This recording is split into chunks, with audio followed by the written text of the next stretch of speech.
The red shower. 3, 2, 1.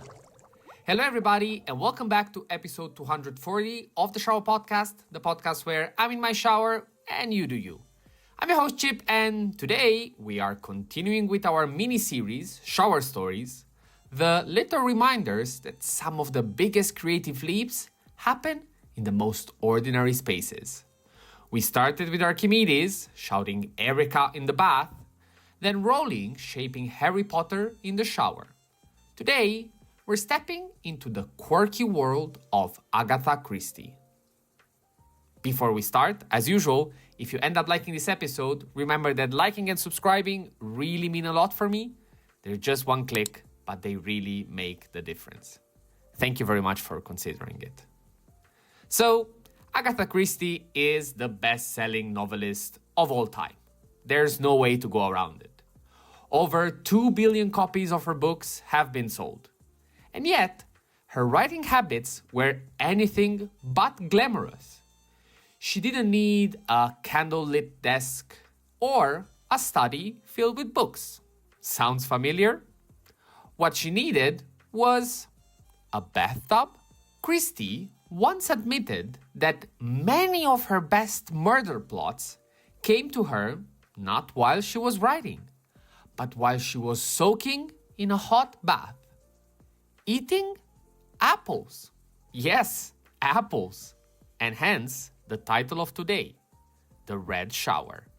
She described sitting there, munching on fruit, and letting her mind wander until the pieces of a crime story clicked into place.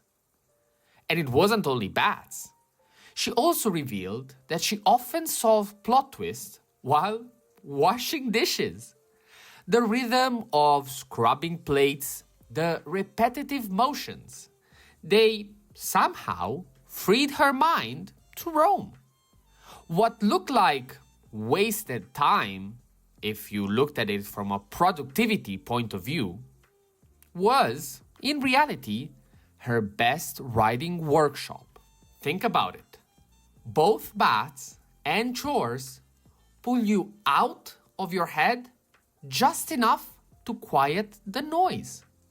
They give your imagination space to drift. And Christie trusted that. She didn't force her stories at the desk. She let them bubble up in the background, then captured them once they were ready. There's something deeply relatable here. We often think that great work requires intensity, focus, and long hours chained to a screen. And as I said many times, that part is necessary. You will never build something worthy if you don't put the time in.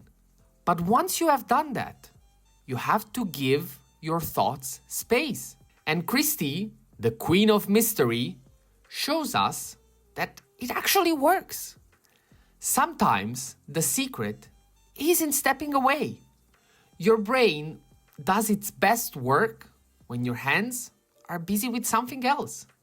Whether it's dishes, laundry, or yes, even just sitting in a bath with an apple in your hand. So, here's today's reflection for you.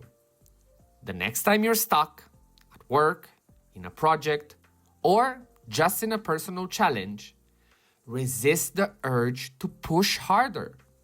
Trust the process. Go do something simple. Take a shower, wash the dishes, fold some clothes. Let your mind wander. Christie did it, and she gave us many wonderful books like Miss Marple. Who knows what you might come up with? And that's our shower story for today. From Rowling shower to Christie bathtubs, one thing is clear. Ordinary spaces hold extraordinary power. But we won't stay in literature forever. Tomorrow, we'll cross into music and look at how a young artist turned a shower room into the birthplace of a hit song. Thank you very much for listening. As always, if you ended up liking this episode, remember that liking, commenting, or interacting in any way with the content is truly appreciated. And As you already know, stay consistent, stay resilient. This was the Shower Podcast, and I'll see you tomorrow.